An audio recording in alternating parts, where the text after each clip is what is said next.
7 முறை கருக்கலைப்பு தமிழக அரசு பாலியல் குற்றவாளி சீமானை தப்ப விடாதே! சென்னையில் ஒட்டப்பட்ட போஸ்டரால் பரபரப்பு.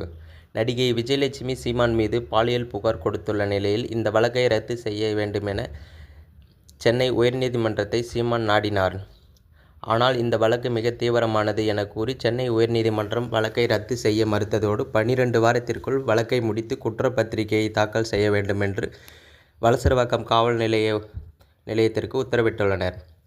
இந்த வழக்கில் சீமான் அடுத்து பேசும் பொருள்கள் சர்ச்சையாக மாறி வருகிறது. அதாவது, முன்னதாக விஜயலட்சுமி யார் என்று எனக்கு தெரியாது என கூறியவர், அதன் பிறகு சில மாதங்கள் அவருக்கு 50,000 பணம் கொடுத்ததாக கூறினார். பின்னர் மாதம் 30,000 கொடுத்து தன்னை சின்ன வீடாக வைத்து கொள்ளுமாறு விஜயலட்சுமி தன்னிடம் கூறியதாகவும், அவர் ஒரு பாலியல் தொழிலாளி எனவும் சீமான் கூறினார்.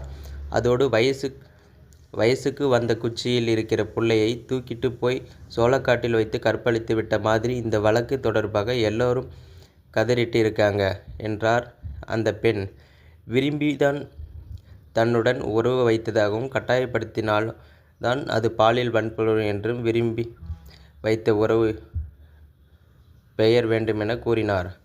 6-7 மாதங்கள் மட்டும்தான் அந்த நடிகையுடன் பழகியதாகவும், திருமணம் செய்து கொள்வதாகவும் எந்த வாக்குறுதியும் தான் கொடுக்கவில்லை எனவும் சீமான் அடுத்தடுத்து வாக்குமூலம் கொடுப்பது போல் இந்த பிரச்சனை பேசி வருகிறார்.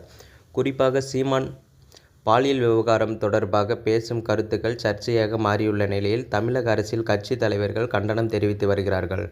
இந்த நிலையில் சீமானுக்கு எதிர்ப்பு தெரிவித்து தற்போது திராவிட பெரியார் கழகம் சார்பில் சென்னையின் பல்வேறு இடங்களில் ஒட்டப்பட்டுள்ள போஸ்டர் பரபரப்பு ஏற்படுத்தியுள்ளது. அதாவது, தமிழ்நாடு அரசு காவல்துறையே பாலியல் குற்றவாளி சீமானை தப்ப விடாதே!